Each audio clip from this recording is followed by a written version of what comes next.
What's good, night crawlers? Welcome to the dark and thrilling world of life, death, and Dopeboys. We're diving deep into crime dramas and the shady characters that keep us hooked. Our discussions come laced with entertainment and humor, giving you one hell of a ride. Now heads up, we spill all the tea, so if you can't handle spoilers, you've been warned. It's the grand finale of Breaking Bad Season 2, so get ready for some fireworks. Jesse's feeling the pain from Jane's departure, and Walt's trying to put the pieces of his chaotic life back together for him before he goes too far off the deep end. And hold on tight, because Skylar's about to get hit with a truth bomb that'll change everything. Indy and Justin are gearing up to break it all down, spill the secrets, and dissect the madness. Don't you dare touch that dial. It's Life, Death, and Dopeboys. Jane, Mike, 2, 1. So here we have the final appearance of Dr. Del Cavoli. R.I.P. Very last time we see him in the show. He ain't dead. What if, though? What if they killed off Dr. Del Cavoli? He's probably one of the few characters that makes like as many appearances as he does who survives the show. I guess that's fair. Yeah, he's a Walter White survivor. And he probably gets famous after this, doing all sorts of interviews. Yeah. Now we're going to hear from the man who saved Walter White's life, Dr. Del Cavoli. He's like, yeah, man, you know what I'm saying? He came across, he was a pretty cool dude. I don't think, what if he just threw on Ebonics last minute? Yeah, it's his stage persona. His purpose in the show is fulfilled. Yeah. Introduced by Marie as the person who is the most likely to save Walter's life as far as the cancer treatment is going. He does a good job. He does it. Yeah, congratulations. It's probably only because they spend so much money on a treatment plan that he even survives. I agree. But yeah, as far as like the commonly recurring characters, Dr. Del Cavoli is... I can't think of another one who appears as much as he does who survives other than like, you know, Walt. I mean, not Walt, but Saul. Wait a minute. Yeah, Walt doesn't make it. Skylar. She survives. Junior. Minor characters. Ted doesn't die. At least not immediately. He's a vegetable for the rest of his life. Not a vegetable. He's a paraplegic. He's just paralyzed from the neck down. I guess, yeah, that's survival. He lives. Especially since he comes in direct contact with more than once. Direct conflict with Heisenberg. He's a problem for Heisenberg. So it's a miracle. On multiple levels. Yeah. Yeah, it's absolutely a miracle that he survives.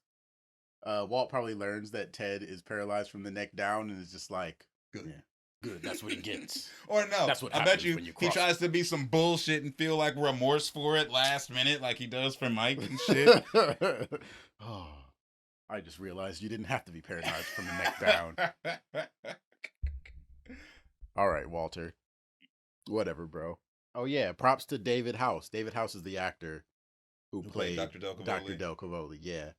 He must be he looks like a General Hospital dude. Like, he looks like a guy who would be on some soap opera. Like he's got experience playing a bald black doctor on television. Yeah, right. They're like him. They saw him on, like, Grey's Anatomy or something. Like there's a black dude who was in Law and Order, I think, and he's also a cop on, like, The Flash or something now, and it's like, it's just your resume now. That's your typecast. This is what you do now. Black cop. I would have never known his name if we had never done this. I agree. It's weird that his last name is Del Cavoli because that's like the least black. It's like an Italian last name. Yeah. Right, okay, Del Cavoli, all right. And then they meet him and he's like, I am Dr. Del Cavoli. It's like, all right, relax, Lawrence Fishburne. Jeez. I consider that a compliment. Rest in peace, Wesley Shepard. Like, the pieces are all coming together just like that. Come on, Hank, man, what the hell? Is Hank really a good cop? Kill 150 people. 150 people die. Whose fault is this? Is this Donald's fault? Is it the company he works for? Whose fault is this? Who catches the lawsuit? Because there's a lawsuit. So none of this stuff that was supposed to be wake-up calls will ever matter as long as Walt is a part of Jesse's life. I'd Google it.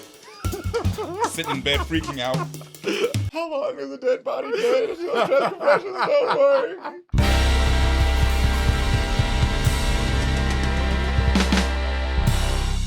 Life, Death, and Dope Boys. Welcome to the show. I am Indy. I'm joined by Justin. What up? As always. Please be prepared for spoilers for the entirety of Breaking Bad. It's true. We're talking about the season finale of season 2. So, yeah, we're in deep in spoiler territory. A lot has happened, to say the least. Like this 10 through 13, that 4-episode stretch, a lot happens. That's a good little subset of actions that'll keep for years now, I thought that a lot happened in a short amount of time. I've always thought that the end of season 2 is those last 4 episodes from 10 to 13. I really only thought was only ever like 2 weeks. Yeah, it's like some of the most fast-paced Breaking Bad that we get is like that 4 episodes. But it takes place over the course of months. Yeah. Apparently. It makes Jane and Jesse's relationship hit harder too. I thought that they were just doing a lot of things together because Jesse had money because he was selling drugs. Mm-hmm.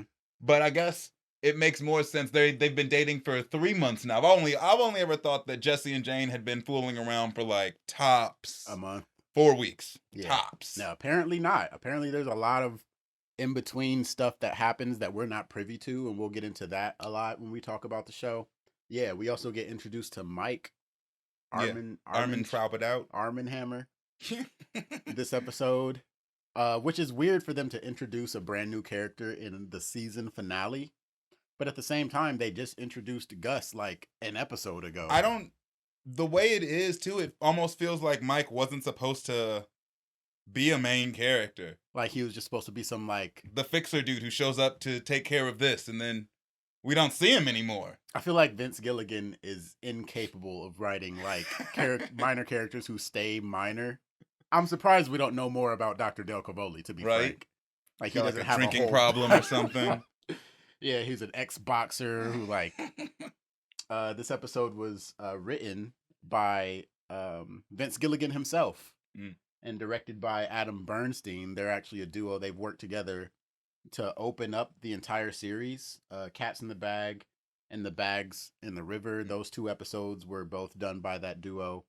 And then I think they both worked together too on Box Cutter. After that, I'm not so sure, but they both have some really, really good episodes under their belt, except the last episode that we saw written by Vince Gilligan was Peekaboo.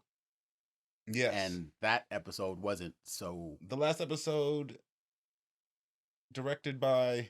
what was the guy's name? Adam Bernstein? Yeah, the last episode directed by Adam Bernstein was Mandala? Mandala, yeah.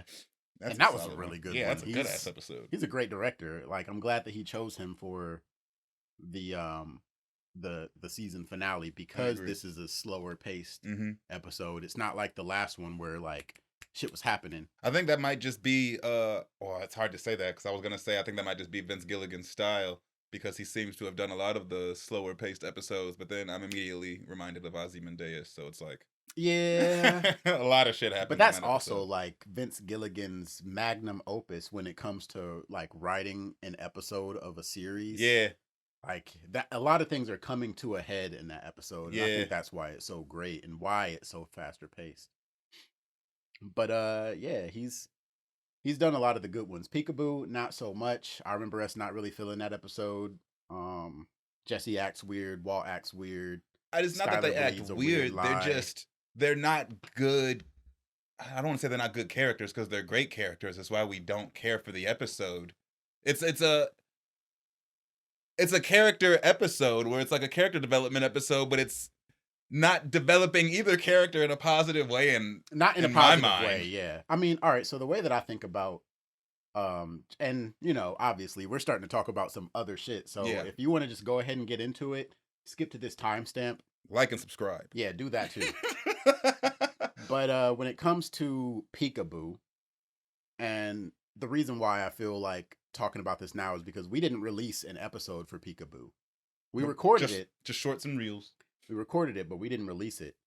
And so that's why you probably don't know that we didn't really like the episode. But thinking about it, it did show us that Jesse has a soft spot for children. Yeah. Which does come up multiple more times in the series. Yeah, I agree. When it comes to Brock, when it comes to the two gangsters in season 3 using kids to do their business. When it comes to, what was the Drew Sharp? Is it Drew? Yeah, the guy who gets killed by Todd at the end of, or in the middle of season 5. But it kind of does. It shows us that side of Jesse's character, and we haven't really seen it before.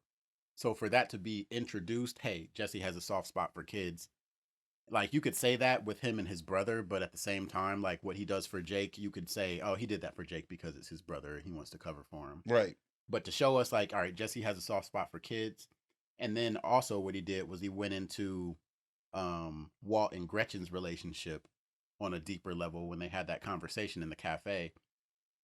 Even though we never get to learn what actually happened to cause that level of like tension and anger and all that. So, I mean, you know, he does his thing. I just personally didn't enjoy that episode as much as other ones because he has to introduce stuff that we've never seen before. And it's like, where did this come from?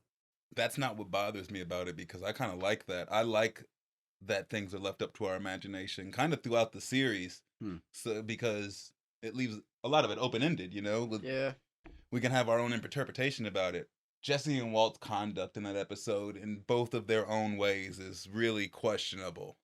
Yeah, it is. You don't really understand, even based on who the characters are. What are you Why are you doing this? What is going on here? What are you doing? Jesse, what's happening? Walt. What are you doing? Yeah, definitely. If you guys want us to rewatch Peekaboo and do an episode on it, I suppose we can go back and do that. I don't mind doing that. I guess we have to. Yeah, just let us know. All that out of the way. Let's go ahead and get into talking about this one. All right. Life, Death, and Dopeboys. Episode 20. Jane, Mike, 2-1. All right, so Jesse's dealing with some real heavy stuff. Inside his spot, he's using chest compressions trying to bring Jane back from the brink, but it's way too late. Jesse calls up Walt like he's the lifeline, and Walt tells Jesse it's going to be cool. Tells him, I know who to call. Enter Mike Ehrmantraut, a real OG in the game. Sent by Saul, he rolls up to Jesse's crib, cleaning house, grabbing the drugs, paraphernalia, and stacks of cash, wiping away any trace. Jesse's still shell-shocked, and Mike, smacking some sense into him, lays down the rule. Literally. He's coaching Jesse on how to deal with the medical crew coming to pick up Jane's body, making sure Jesse keeps his mouth shut about Mike's visit. And there's our introduction to Mike Ehrmantraut. A suitable introduction, a good one. But I feel kind of jealous of the people who watched Better Call Saul first and then get to see Mike like appear in this scene for the first time, and it's like, ooh. I feel that way about a lot of these characters personally, just because you get to see so much more of them. I don't think that Mike was supposed to be in any more than this scene. Like, going back and watching it again this time, like, he doesn't get a name or anything. I think this is supposed to be a throwaway character. Mike Ehrmantraut is introduced in season 3. This dude is just a dude. Yeah, you don't even know his name is Mike. Just some guy. We know because we've seen it. Yeah. But yeah, that's a good point. Like, I wonder if, like, I remember reading somewhere that Walt was, or not Walt. Why do I keep saying Walt instead of Saul? The whole like Mike thing and Saul, they were supposed to be all one character. Like, that would be such a fucking Swiss Army knife of a motherfucker. Right. Those were both, especially those since dudes. the Saul that we've been introduced to so far doesn't seem like he'd be the guy to come and do this. Yeah.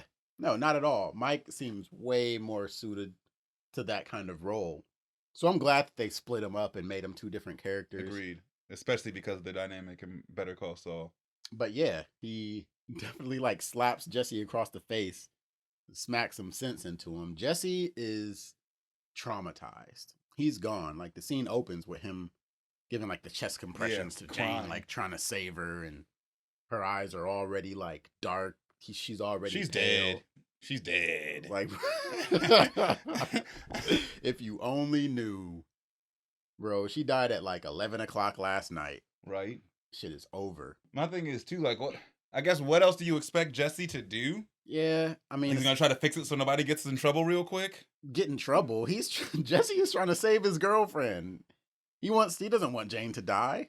It's too late for that. Yeah, but he's like you said earlier, he's gonna do something. He's not gonna like. I feel like you wake up next to your dead girlfriend, you're gonna at least try to revive her.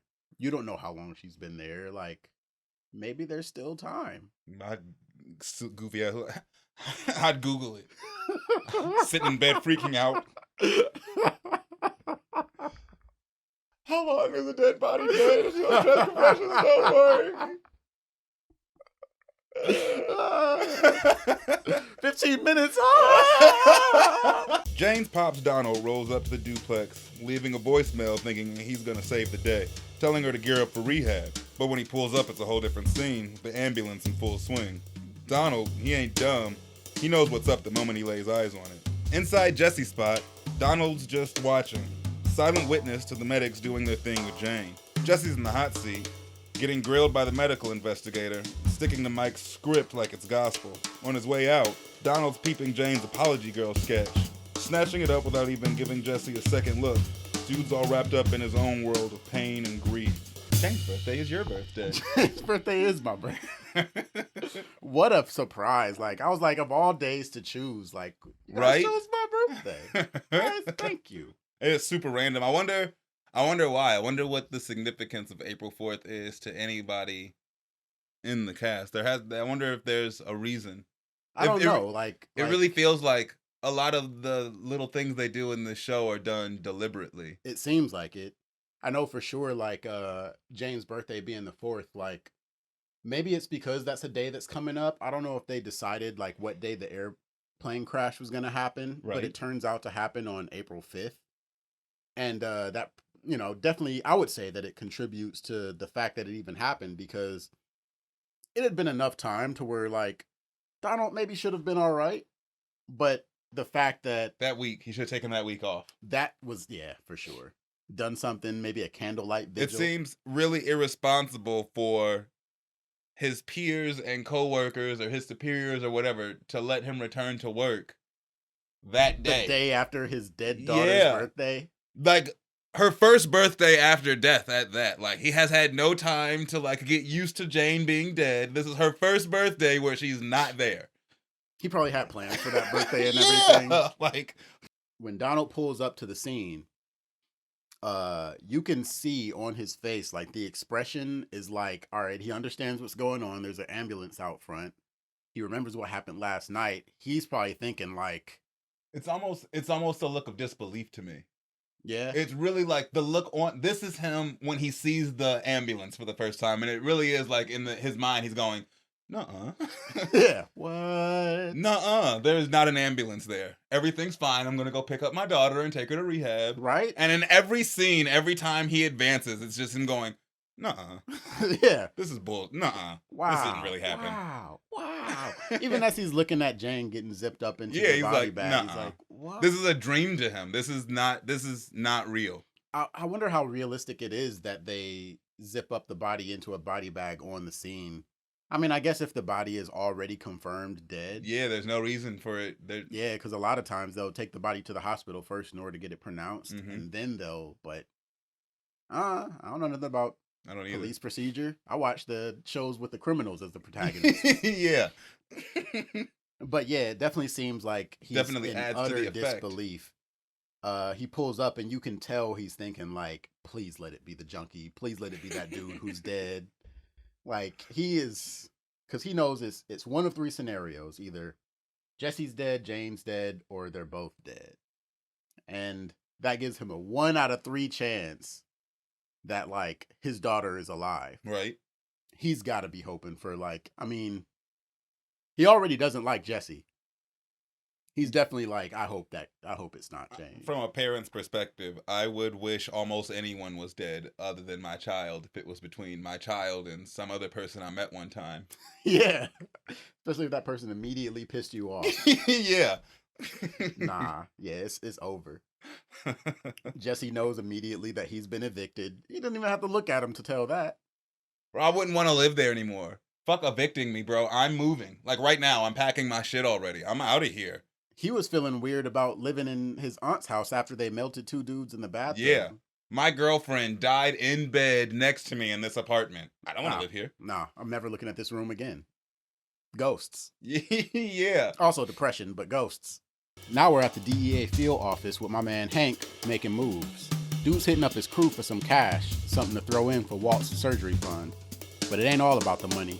He's briefing the team on Combo's murder. Hank, always straight talking, questions how some dipshit wannabe banger with zero rep is pushing top tier product. He's connecting the dots, saying blue sky is vanishing in New Mexico, but popping up all over the Southwest. Hank's sticking to his gun, saying Heisenberg's still out there, probably chilling somewhere in Albuquerque. And this is the point when he says that blue sky is disappearing from the streets. It made me think, like, okay, how long has it been gone in order for him to start feeling like it's disappearing, or like the supply is low, or that they're not selling in New Mexico anymore and only selling around? So I went to the timeline. And the one I used was the one from the Breaking Bad like fan wiki, It's which like is the official one. It's the the best official one. It's like, yeah, for sure.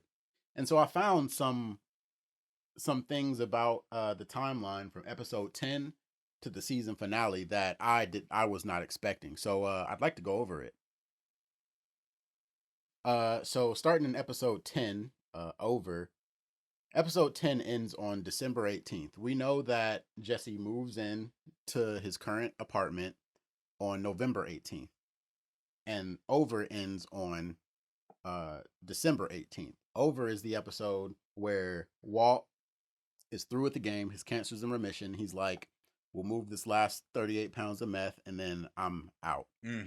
It's also the episode where Jesse and Jane go through it. Jesse tries to introduce himself to Donald, and Jane kind of shuts it down, and then they have that big fight. Walt goes all handyman Walt, and by the end of the episode, Walt decides that he's Heisenberg again. Yeah. He sees that other stupid tweaker trying to buy stuff, and it infuriates him. Yeah. That day is December 18th. But Mandala, the second, or episode 11, picks up on February 4th. So, yeah. So, December 18th to February 4th. That's like 2.5 months. Yeah, it's like 2.5 months. Why do they do that? I don't know. I swear, I've gone all of my watches of Breaking Bad. I've gone years thinking that like these next couple of episodes were over the span. Yeah, like back to back to back. Yeah, back to back. And when you think about, because Over is the episode where Jane relapses. And we talked about all the times that we see Jesse use heroin, and that we only see it happen 3 times. We see the first time where he floats up, that scene, pivotal scene. Him sleeping, Jane dying. Yeah. But fuck, they were probably doing heroin every single day, that like 2-month span. Yeah. This relapse is like... It's honestly a miracle that they didn't die yet. Which actually also brings into question, because when, Donald busts in on Jane, and that is episode 12 or 11, Mandala. It's the same episode where she overdoses, so it would be 12. 12. But Donald says 18 months. 18 months you've been clean, and like, why now? But technically it would have been 20. She should have like a 20-month coin at this point. Probably hasn't been going to rehab.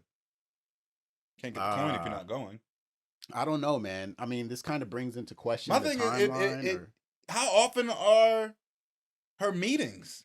That she went that long before her dad realized that she wasn't going. Could it be like a monthly meeting? It doesn't seem like that's the way that Narcotics Anonymous will work out. I agree. But there's a lot about her meetings that don't seem to make sense to me. Right. Like you brought up earlier that she didn't have a sponsor. She has no sponsor. Her dad is her sponsor, which makes no sense to me. That doesn't make no sense. So Mandala takes place over the course of 13 days, so 2 weeks. And at the end of Mandala, that's when Walt gets the call from Gus about 38 pounds, 1.2 million, meet us, blah, blah, blah. Or at least he gets that information from dude at the restaurant. Yeah, I was about to say. So that means that Walter has been sitting on that 38 pounds of meth for like 3 months. So in that context, it makes sense that that Hank's talking about, the blue meth has disappeared, it's vanished off the streets. Yeah, because it has. Because it has. It also makes sense. Well, It made sense already to me, but it makes more sense why Walt like breaks down his fucking back door and robs him for that 38 pounds. Yeah. We gotta get rid of this shit now. We got to get rid of this stuff. I wouldn't want to just be sitting on 38 pounds of any illegal substance. Yeah. Phoenix, episode 12 of season 2, picks right up where Mandala leaves off on the 16th, but then it also takes place over the course of 3 weeks, so it ends on March 4th, which is the day that Jane dies. Mm-hmm. Phoenix opens up with the drug deal. Walt's baby is born, and Jesse gets mad at Walt and pulls up on him at the school in order to like cuss him out for not letting him know that he got robbed. Or that he robbed him. So for 3 weeks, Jane is coming up with an idea for like that episode seems like it takes place over the course of like 2 days. We even said it in the last episode. Yeah, I'm really confused with the timeline in that respect because it doesn't make sense for there to be weeks in between those instances. No. Especially since Jesse pulls up on Walt about his money and Jane learns about the money like on the same day. Yeah, it seems. Right? But it Maybe can't not. be. Obviously not. Obviously that's different days. Yeah, maybe Jesse just waited a minute to complain about it. Maybe with that added context, that is why Jane is so thirsty. Yeah. Could they be running out of ATM money? Bro, you've got $500,000 that's just been sitting for the last 3 weeks? In escrow. I feel it. And then ABQ, this episode is from March 4th to April 5th. So this episode happens over the course of an entire month. And then the plane crash happens on fucking weird. Yeah. And they don't use any type of like, because like we're talking about episode 10 ends on December 18th, right before Christmas. Like there's no Christmas trees anywhere. Like nobody's talking about Christmas presents. Like they don't even use anything to even locally give us an idea of what time of the year it is. I agree. Albuquerque is in the middle of the desert. It could be something so casual, like a fucking little Christmas tree in the corner of the office at Hank's place, or yeah. I mean, Walter is stressing out about money. You can drop something in there about like Junior's Christmas list, something. Wreaths on the door. I mean, nothing anywhere about Christmas. Y'all can't watch. We can't watch them count down to Happy New Year's. Yeah, it's 10 seconds. I don't know, man. They skip all of January. Yeah, January is out of here. Switching gears a little bit to this scene here. Money, Moves, and Murder. Hank finally takes Christian Ortega's picture and puts it on his board. They're trying to figure out what his connection is with the Heisenberg meth. He's the last person that they know of who was selling Blue Sky, which they've given it a name now, Blue Sky, on the streets. I think it's really interesting that they have this picture of Domingo right here with the question mark on him. Missing. Who's absolutely, they have no idea where he is or what happened to him. They have to know he's dead, though. They've got to, especially given like everything that he had his hands in, from being a DEA snitch to also being like kind of moving up in the drug game. Moving up because he's knocking off people by being a snitch. I mean, that's a dangerous strategy, but it's an effective one. If any of the cartel found that out, he'd have ended up just like he ended up with Walter anyway. Yeah. It wasn't looking good for him, but he obviously didn't anticipate the kind of players that were getting ready to get into the game like in the upcoming couple of seasons. Yeah. And he definitely did not have a big enough outfit in order to deal with that. No, he had his cousin. Right. That he snitched on. Cooking out of his kitchen. Yeah, that he snitched on. What you need to do that for? I like that when Hank is trying to promote the donation jar for Walt, when he's holding Walt's picture up, it is in line with this board behind him, and right above Walt's picture is the most wanted sign.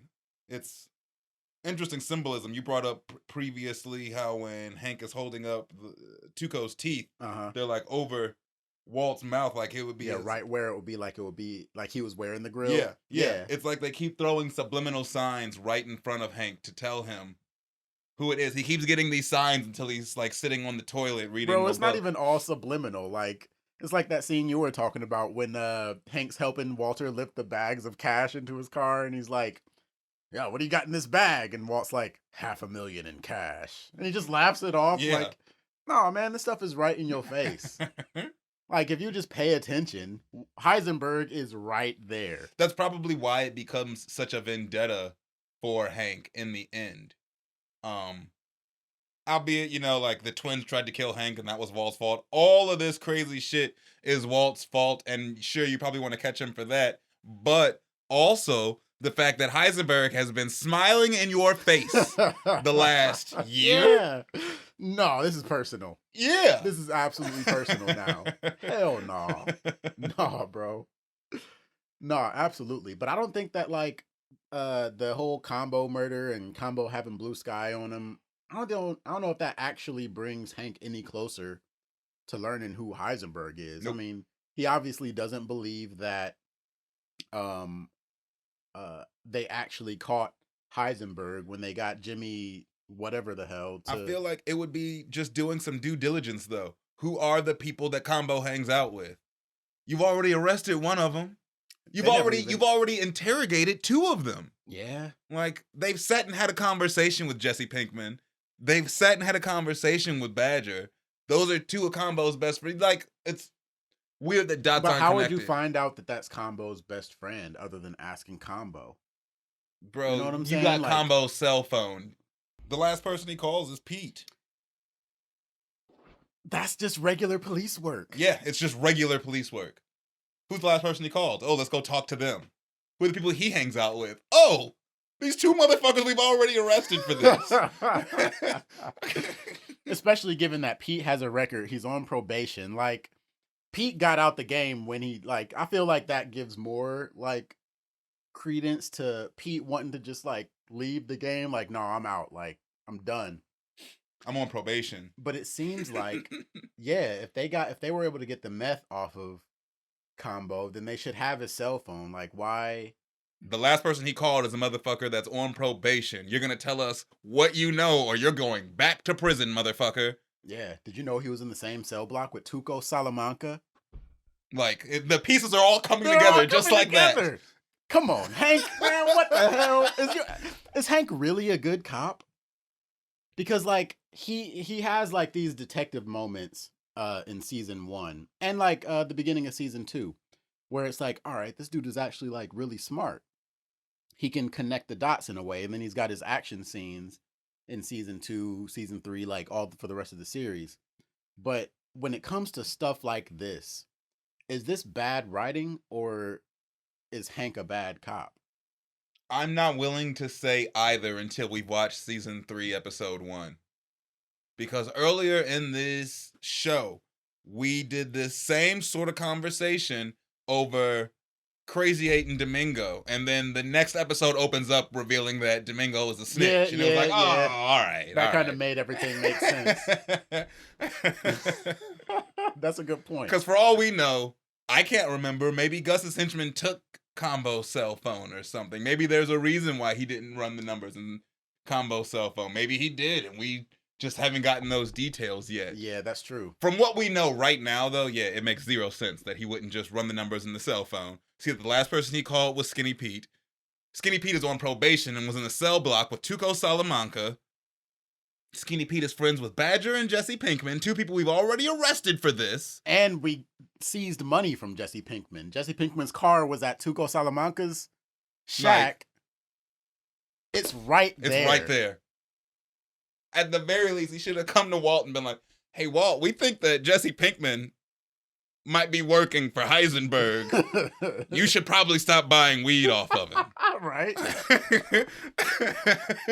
Hey, you still buying weed off of that kid, Jesse Pinkman? I think he's into some real heavy shit. While Skylar and Junior are obsessed with the donation counter on SaveWalterWhite.com, Walt hits up Saul demanding to know where Jesse's at. Dude's on a mission. So Mike drives Walt to this rundown spot they call the shooting gallery. Against Mike's advice, Walt goes up in there, finding Jesse knocked out cold. Walt's on a mission to get Jesse up out of there, but Jesse, in a stupor, admits to thinking he's the reason Jane's gone. Walt, usually cold as ice, feels that hit of conscience, seeing Jesse break down in tears. Yeah, I think Walt feels bad for this. You think so? I guess. But I think he feels bad. I think he feels bad that this is happening to Jesse. He feels bad for Jesse in this moment. Mm-hmm. I don't think he feels bad for letting Jane die. I think that what ends up happening is what he wants to happen. Yeah. In the end. Yeah. Like when he's standing there, those seconds while Jane's dying, when he looks like he's like realizing something, I think this is exactly this is gonna get Jesse to go to rehab. I'll be able to help Jesse if Jane isn't near him. Mm-hmm. And he does. I think he feels bad that Jesse is this down bad right now.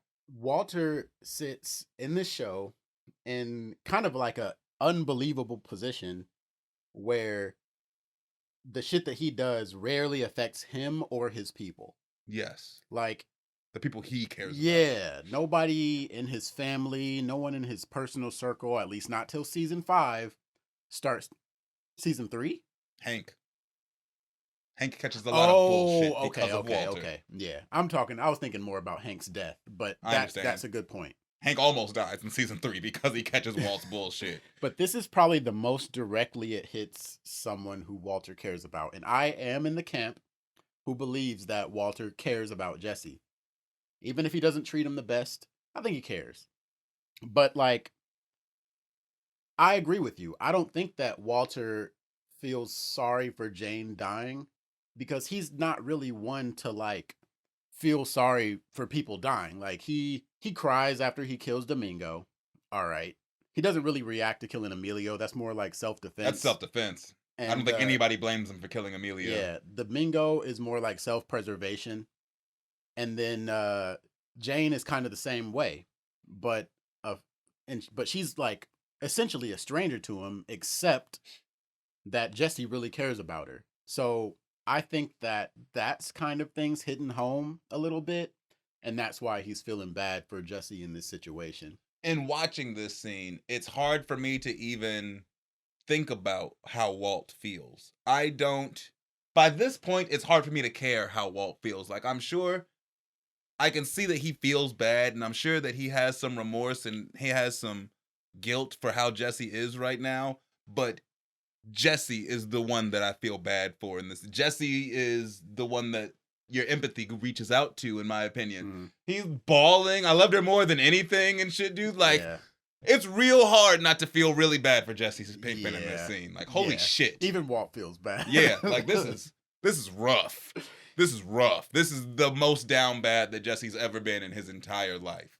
And on that point, like on that note, and kind of speaking to your point, because for season 2, we see an evolution of characters. Like no one is static for this season. Hell no. No one. Not Skylar, not Hank. Everybody goes through massive changes in season 2, I think. So when you think back to Jesse's other worst week ever, it was during the episode Down, and at the end of that episode, Walt didn't care. No. Like Jesse tried to explain to him what had happened to him that week that was the reason why I'm here in this RV. Like, I understand how it looks.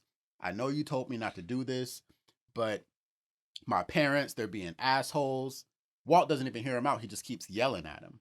Until he gets caught in the mouth. Yeah. And it takes the rest of the season and something like this to happen in the season finale for Walter to finally give a fuck about how Jesse's feeling, because based on all prior evidence, no, Walter doesn't care about Jesse. So I'm not saying that I think Walter always cared about Jesse. I'm not even saying that he cares about Jesse for most of this season.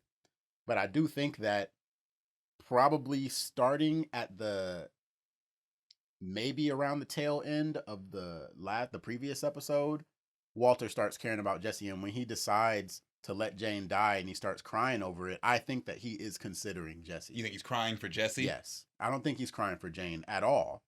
So like, yeah, no, absolutely. I agree with you mostly.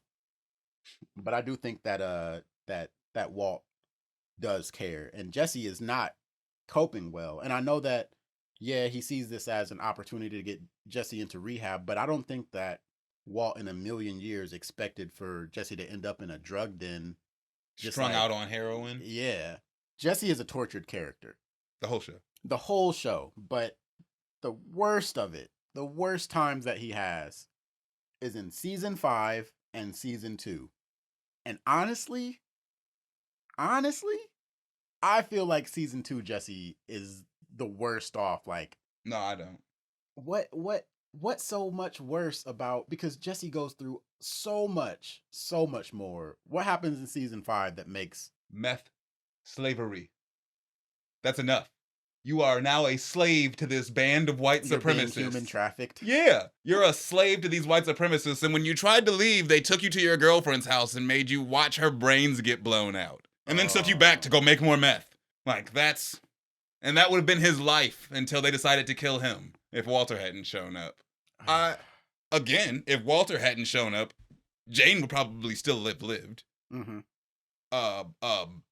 Season 2 has a lot of bad things happen to Jesse, but he recovers from all of them. I understand what you're saying, but yeah, and you feel like he wouldn't recover from season 5 if not for somebody coming to save him. He was dead.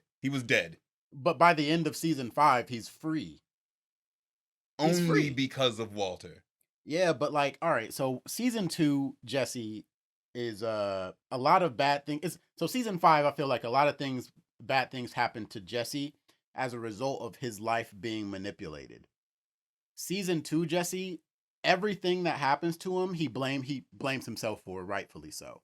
From being like thrown out by his parents, being homeless for a week, damn near like he doesn't blame himself for that. That's his parents' fault. I don't think he starts blaming. He does blame his parents. I don't think he starts blaming himself for stuff until Jane dies. Yeah, he blames himself for Combo's murder. Yeah, to an extent, you're right. Not even to an extent. He doesn't go to the funeral. And I think it's because he thinks it's his fault, and he doesn't want to show his face in front of Combo's loved ones. You're right. Combo's another one that probably haunts him while he sits up in Alaska. But season 5 are a lot of things that happen to him that are outside of his control. And I understand how that can feel worse. But I think it depends on who you are. Jesse's not really the type of person to blame himself, or take responsibility for putting himself in situations that... Not in season 2, but by season 5... Andrea's death is on Jesse. That's Jesse's fault. We can blame Jane on whoever the fuck else we want to if we don't want to blame Jesse, even though it's, his fault that she got back on drugs. Remind me how Andrea's death is Jesse's fault. Because Andrea dies specifically because of retaliation, because they catch Jesse trying to escape the white supremacist compound. They catch Jesse trying to escape, and as punishment, take him to Andrea's house and make him watch Todd kill her. Yeah, that's garbage. It's hard to call for me. And I know meth slavery is the worst, bro. He recovers from everything else. He's homeless for like a week, 2 weeks, maybe. He gets on heroin with his girlfriend. That's bad, but like not you're a slave bad. All right, those are all good points. It's like they just keep escalating. They won't let off. No, he doesn't get a break. He doesn't get a break. But this, like watching this act absolutely put me in the mind. Like, I've never seen Jesse in a worse emotional state. Just wait till we get to season 5. All right. Just wait until Andrea dies. It's worse than this. Yeah, this conversation will happen again. Absolutely. All right, now we haven't really been talking about it, but Saul's plan has been in full swing. And them donations to SaveMyHomie.com have been pouring in. Matter of fact, the hype is so real that thanks to Marie, the Albuquerque Journal is going to be interviewing Junior about his website. Later on, Marie's pulling strings, setting up a local news station to dive into Walt's family for a segment. And Junior has probably been sitting in front of that computer nonstop for days, just watching that number climb. Yeah. Hits after hits. It's addictive. After hits. Yeah, it's like a little dopamine rush. They didn't realize it. They didn't realize it back then, but getting likes and constant pings online does something to your brain. Feels every good. time you got a like, you got like $4 or $5. One day. Yo, Walter Jr. is a social media trailblazer, man. Yeah. This guy. It's like, it's hard to blame Walt for being annoyed, but I've logged on and seen that we've got 20,000 more reach or something like that. And it's like, oh, I can only imagine if money was coming with that too. Man, yeah, because he is entranced. Yeah. Like, How could you not be? I didn't even know he had a laptop. How could you not be, though? Bro was sitting in his room just staring at the screen. Walt comes by like, yo, can you turn that down? Like the baby, blah, blah, blah. He's like, but it's money. It's money. And I'm like, yeah. But Dad, it's money.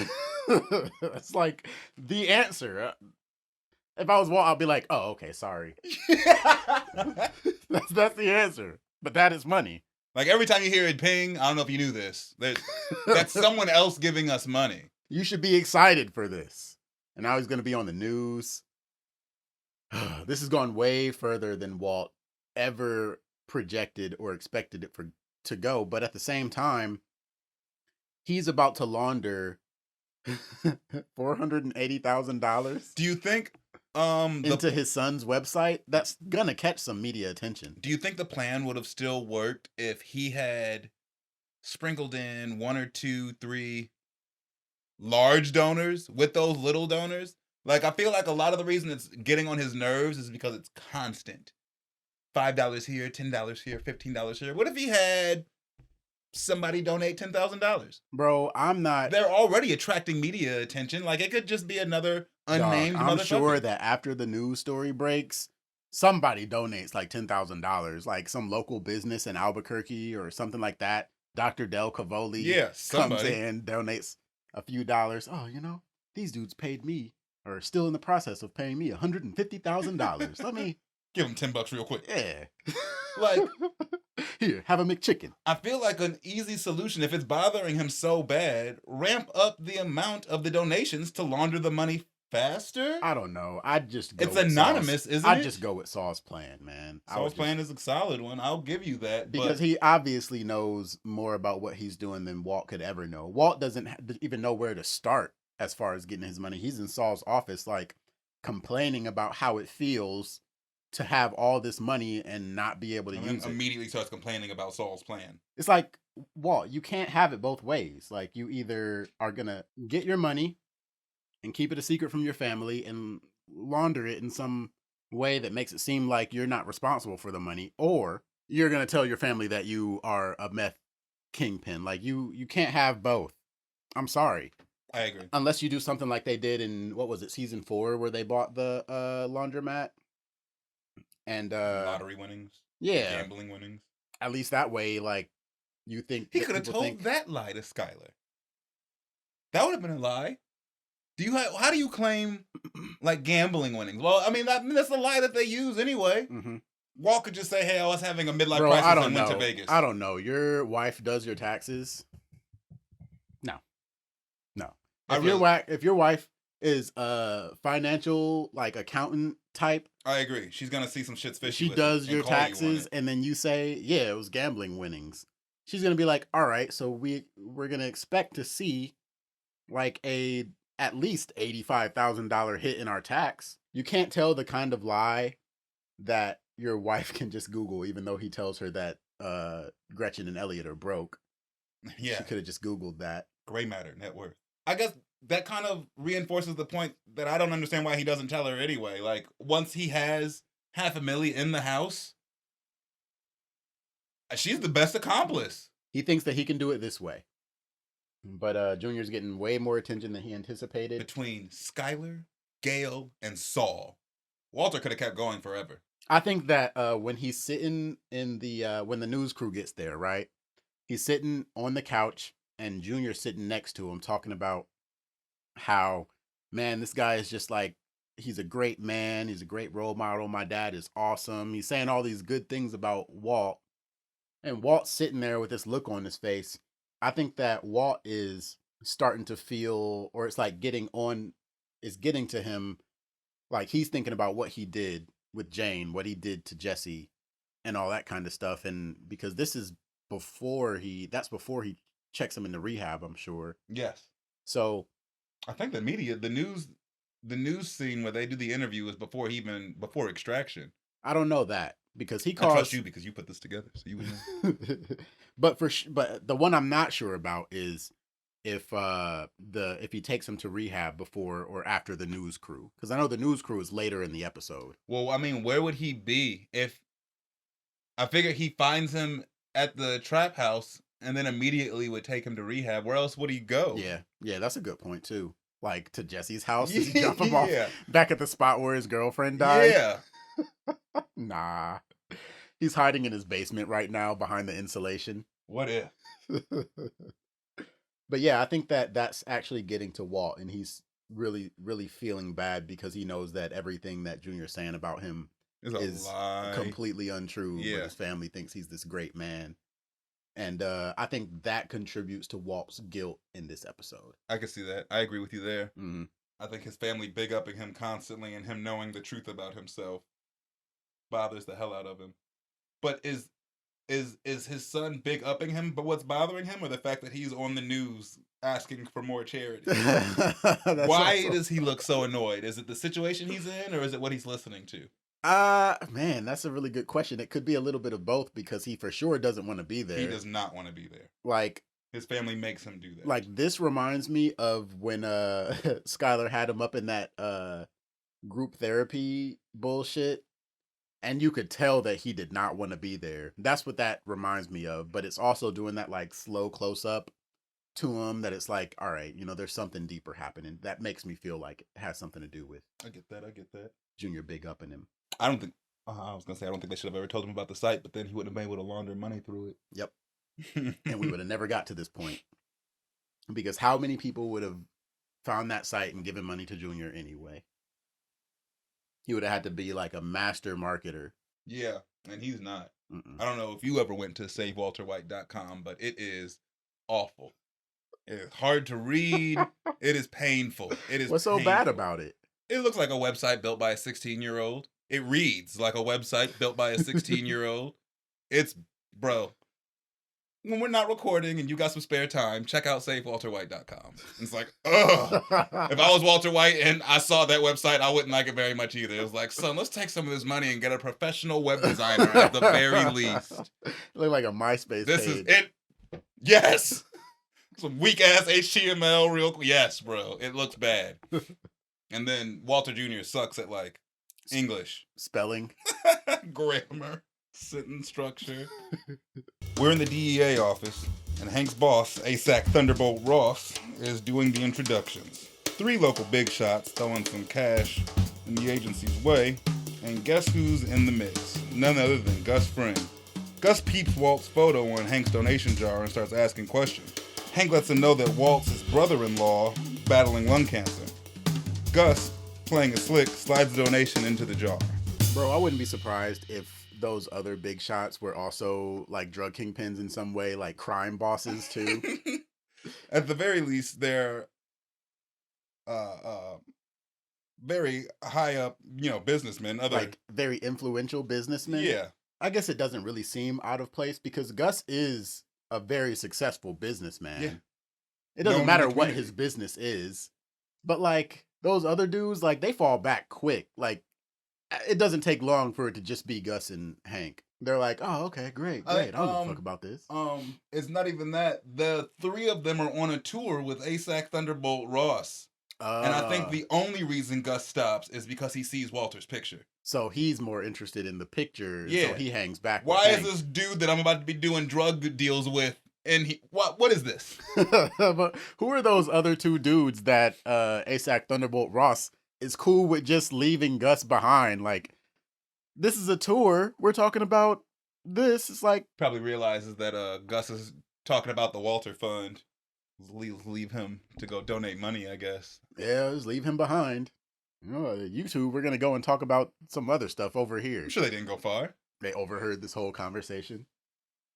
I heard that you are a task force. Like, as far as Gus's relationship with Walter and how that might adjust according to this new knowledge that Gus has, do you think this like puts Hank in Gus's crosshairs? Do you think it puts Walt in Gus's crosshairs? Like what? I put somebody in Gus's crosshairs. I'm not sure who. I see what you're saying. Mm-hmm. I'm surprised that after this instance, any more business happened between Gus and Walt. Yeah. Yes. Terribly surprised. I'm sure in season 3, and within the first 2 episodes, Walt reassures Gus about this whole scenario. Mm-hmm. But I think that it's possible that Gus because Gus is the type of person who thinks through his decisions and plans before he makes that kind of call, right? Like We'd we've like to say already that. established that Walter White acts impulsively. He's really bad at planning when he does plan, but he usually is reactionary. Gus, he more so like hangs back, takes all the information he needs. He spends some time doing some reconnaissance here. Mm-hmm. Oh, who is this? Oh, he's sick? Like what does he have? Oh, okay, like he's your brother-in-law. Oh, all right. And he takes that information and adds it to his plan. Like I think that Gus is way less interested in Walt than he's interested in Walt's recipe. He already has a good enough chemist. Yeah, you're right. So if he can get Walt in a lab with Gale and Gale can get the recipe, that's all he needs. Then he can dispose of Walt. But I think that he sees continuing working with Walt as like a necessary risk or like a worthwhile risk in order to get that recipe. Because then at that point, he can just get rid of Walt. He should have. Hank definitely catches hell sooner than Walt does through Gus. Yes, but it's not like Gus sent the twins to kill Hank. He does, but that's not his intention. It's not Hank that's in Gus's crosshairs in that moment. It's the twins. He sends the twins to attack the DEA and then warns the DEA that the attack is coming. I don't know. I think that, I mean, the way that it plays out is almost entirely to Gus's favor. Like he almost if Hank dies, it gets would have rid been of Hank too. Yeah, that would have been completely in Gus's favor. But you think he's more interested in getting rid of the twins than he is in getting rid of specifically Hank Schrader? Yes. Because to him, Hank is just another DEA agent. Mm-hmm. Until this moment when Hank is more than just a DEA agent. Mm-hmm. He's the brother-in-law of the dude that I just entered into business with. Mm-hmm. But you're right. Like he doesn't just immediately cut ties with Walt. Do you think that's a smarter decision than getting the recipe from him? I guess if the objective is to get that recipe and we find out that is what it is, I guess working with Walt is the right decision, but I really don't see it that way.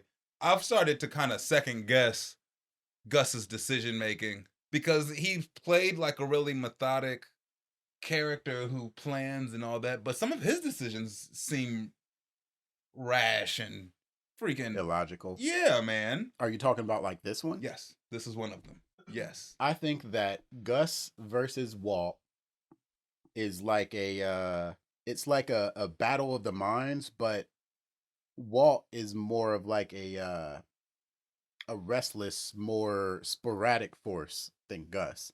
I think that Gus is a lot more calculating, like you were saying, methodical. Mm-hmm. But I think what's changed for me is my view on Gus's motivations. Like, what does he want? What is he actually in it for? Like, you feel like when you meet him, especially when you first meet him, that he's just like a low-key businessman. He's just trying to make money.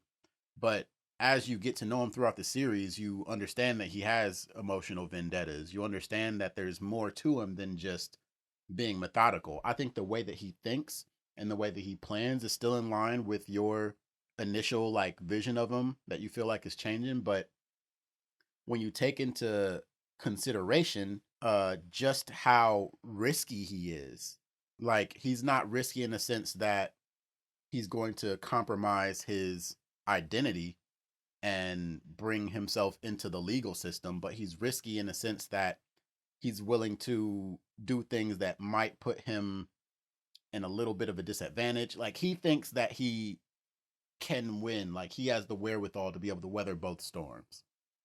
He doesn't take into consideration how crazy Walter is. I think that he thinks of Walter like he's just as rational as he is, and that's the mistake that until he makes. starts doing crazy shit. Yeah. Because by all accounts, Gus should have outmaneuvered Walter. He should have. But Walter is so like crazy. Yeah. And Walt doesn't have anything to lose for a good chunk of this. Except for his life. You talking about season 3? Yeah, when it comes to his business with Gus specifically, yeah. Mm-hmm. Doesn't have anything to lose. Gus has way more to lose and way more damage control to do. Like he has to try to placate and accommodate Walter Walter can do whatever the fuck he wants. He has a product that everybody wants and Mhm. only he knows how to make. Walt's on the move, taking Jesse to Serenity, a top-notch rehab spot. Jesse, sitting there in the bathrobe by the pool, drops a heavy truth.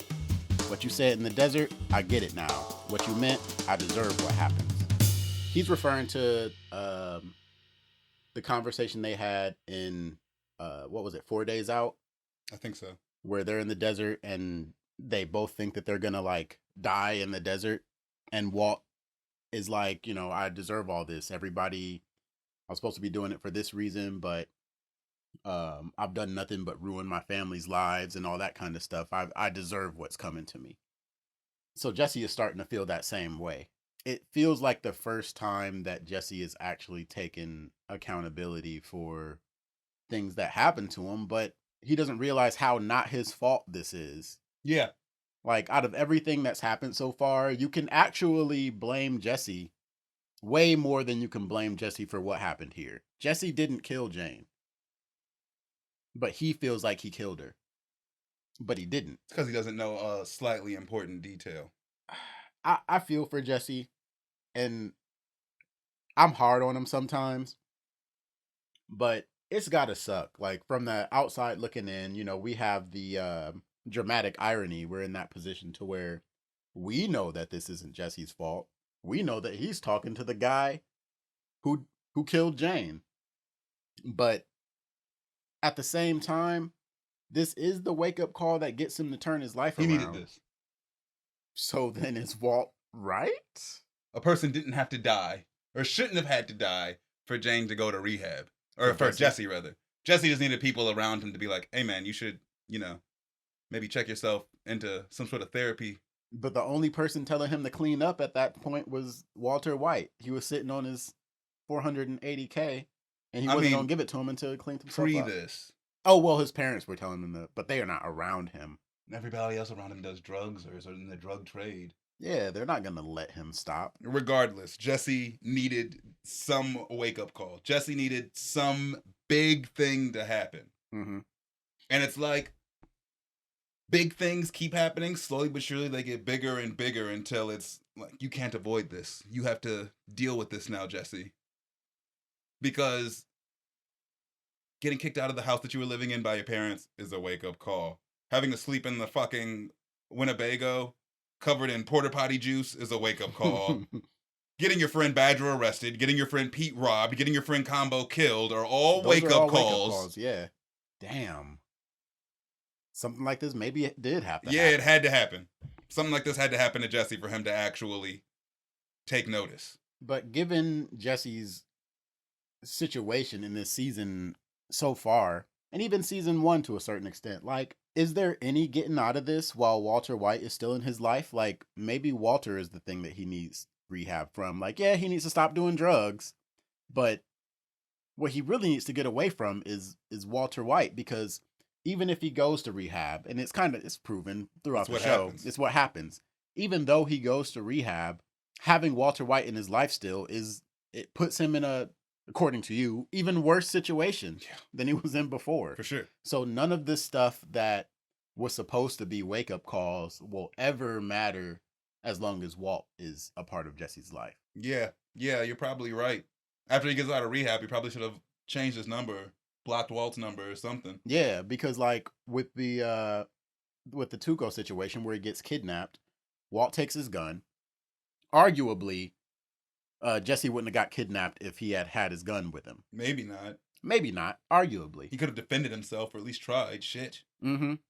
Walt doesn't do shit. When it comes to the whole situation with him getting kicked out by his parents, that's his fault. No, that's Walt's fault. What about that? It was Walt's idea to set up a fucking lab in the basement. Well, they had to because the Winnebago wouldn't start, and they needed to cook in order to make the Tuco drop, which Walt. That was Walt's fucking idea. He set the terms way too high. There's no way that they could have.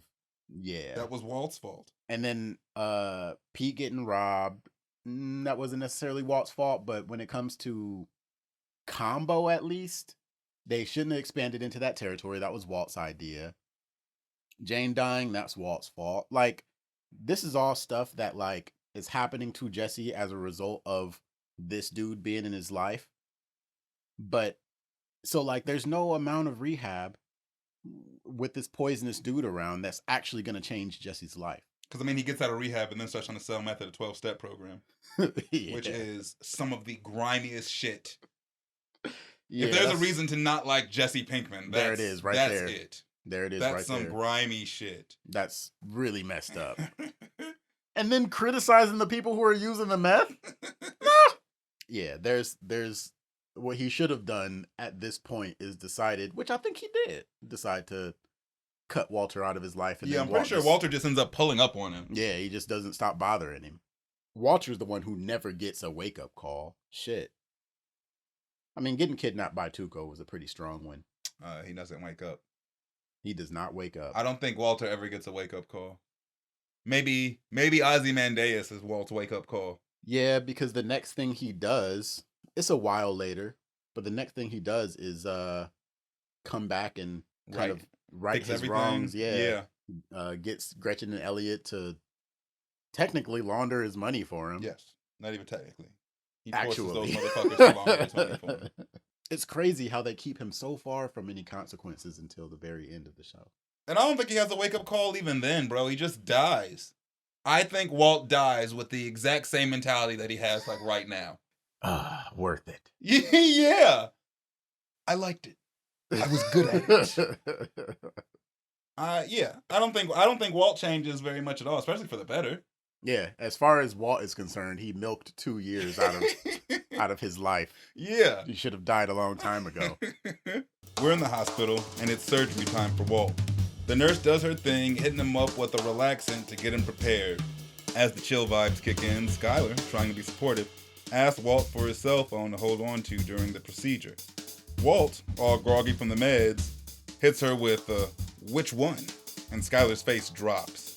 I think Skylar was willing to let all of the past weird shit that has happened that since Walt got cancer, I think she was willing to just let it all go until he said that dumb shit.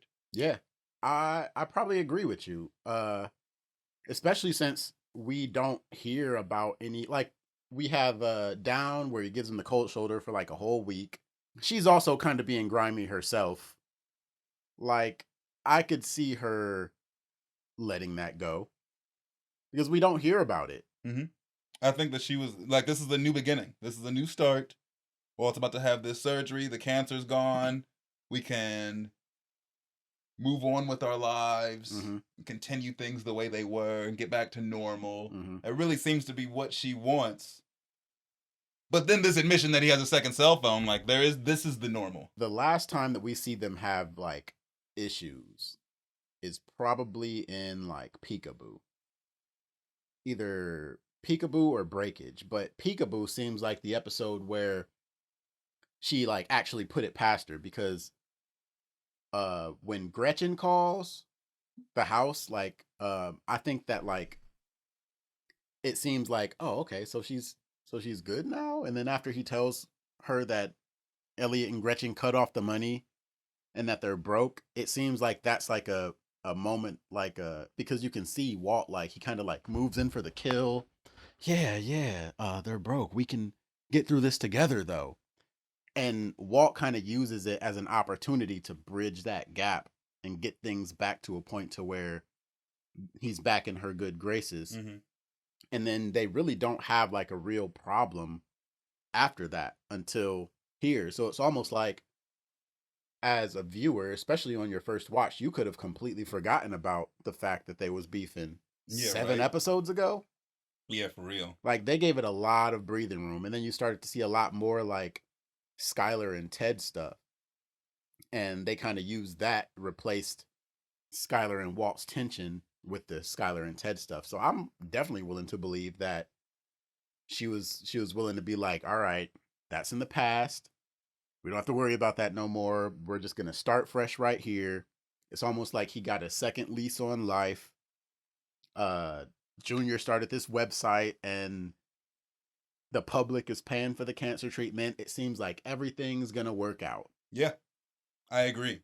But as soon as he comes off of this which cell phone, it's a wrap. I think it was a great setup. Great execution. The writing was really good on this because, like, when else would this have come back up? Yeah. Like, whose idea was this? This was, like, that's a great idea. Yeah. How was Skylar going to find out about the second cell phone otherwise? She Yeah. would have never. She would have never found out. He stopped keeping it on him. And then they used this kind of moment. And as soon as he said which one, it's like, we knew. All the lies, like he said in 4 Days Out, like, it was just hard to keep up with all of them anymore. Mm-hmm. I feel like that's a big part of the reason why that happened. You got to keep short, simple lies. These long, complex ones that Walter's always coming up with. Yeah. Oh, I just realized, like, it was the ringtone and my alarm. So what you heard was my alarm. Okay. Gretchen and Elliot, they're broke. Okay. It's like, bruh, Fugue state. chill. Shut up. We're a few weeks post-operation, and Walt and Skylar are meeting up with Dr. Del Cavoli and Dr. B. The operation was a success. Skylar, picking her words carefully, asked the crucial question, can Walt live on his own now? And Dr. B gives the green light. And here is where we get a completely new Skylar. It's like she is finally getting some agency in the story. She's actually changing the plot. Yeah. Like, it's starting to happen. Because you can get a feel for how she is, because the beginning of the season set you up for, like, this cold shoulder Skylar who's ignoring Walt, and you get a few moments like that in this scene. And then she's asking the doctor, like, is he, can he be independent now? And it's like, okay, something's getting ready to happen. We know that he just confessed to the second cell phone, and it's like, all right, something's about to happen. She's setting him up for something. And so it's like Skylar can start driving a plot story developments. And it's about to set up the whole new status quo for the third season. Skylar is about to set it up, not Walter, not Jesse, not Hank, not Tuco Salamanca. No, like, Skylar's a major player now. I agree.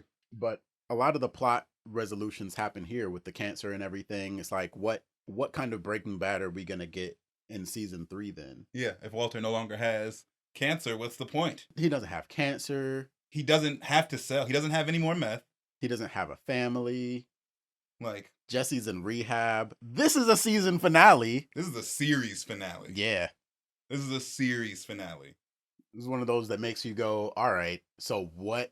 Where can they possibly go from here? What now? But they did introduce Gus. They introduced Mike. It's like they can still do some stuff. Things are just about to get a lot more stakesy. Yeah. I wonder what the time jump has been between his surgery and this meeting. Mm-hmm.